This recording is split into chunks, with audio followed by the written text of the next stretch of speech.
संभोग करने की क्या तैयारी करनी चाहिए? सावधानी, सही और गलत अवस्थाएं होनी चाहिए। पति और पत्नी को जिस दिन संभोग करना हो तो उस दिन उन्हें रात का भोजन जल्दी ही कर लेना चाहिए। इससे संभोग क्रिया के समय पेट भारी भारी सा नहीं लगेगा। संभोग क्रिया करने के लगभग आधे घंटे के बाद नहाना स्वास्थ्य की दृष्टि से बहुत अच्छा रहता है। संभोग करने के बाद दूध, जलेबी, खजूर या कुछ मीठे पदार्थ खाने से शरीर में शक्ति पैदा होती है।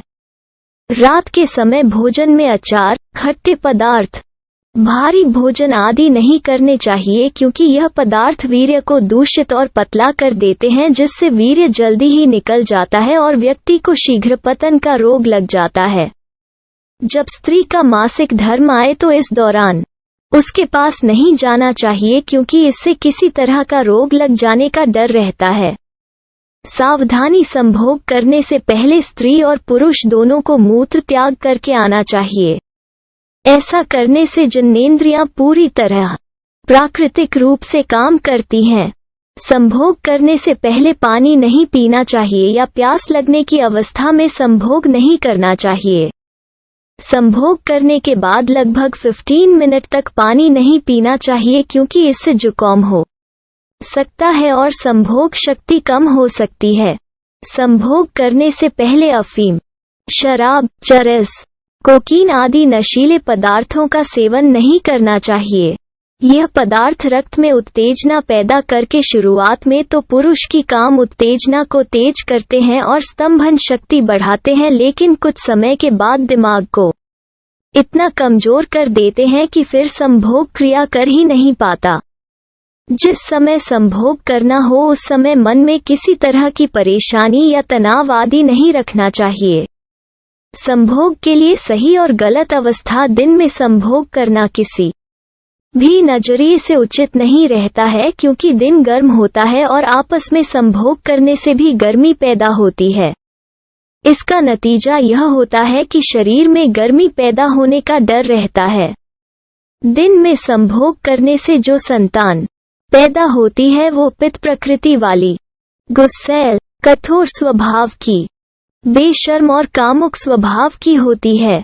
मासिक धर्म के दिनों में स्त्री के साथ संभोग करने से दूर रहना चाहिए।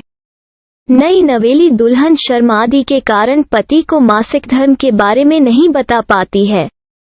इसलिए पति के लिए यह जरूरी है कि इस बात का पूरी तरह निश्चय हो जाने के बाद ही संभोग करे जब लगे कि स्त्री का मासिक धर्म बंद हो चुका है। जहां तक हो सके एक रात में एक ही बार संभोग करना चाहिए और दूसरी बार संभोग करने के बीच में कम से कम 4-5 दिन का अंतर रखना चाहिए।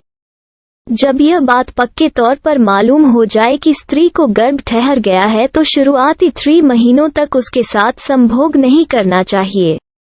इसके बाद चौथे, 5वें और 6ठे महीने में दोनों की इच्छा से और सावधानी से संभोग क्रिया की जा सकती है।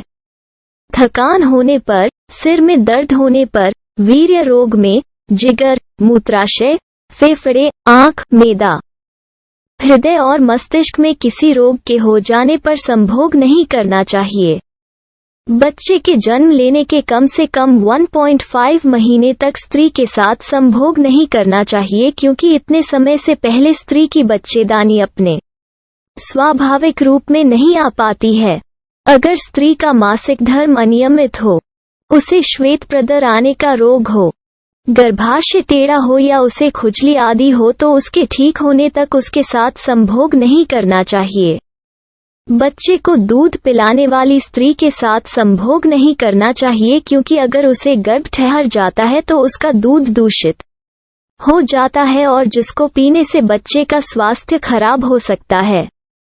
अगर पुरुष को स्वप्न दोष, प्रमेह या शीघ्र पतन आदि का रोग हो तो उसके साथ स्त्री को संभोग नहीं करना चाहिए क्योंकि इससे उसका रोग बढ़ सकता है और स्त्री भी रोगी हो सकती है।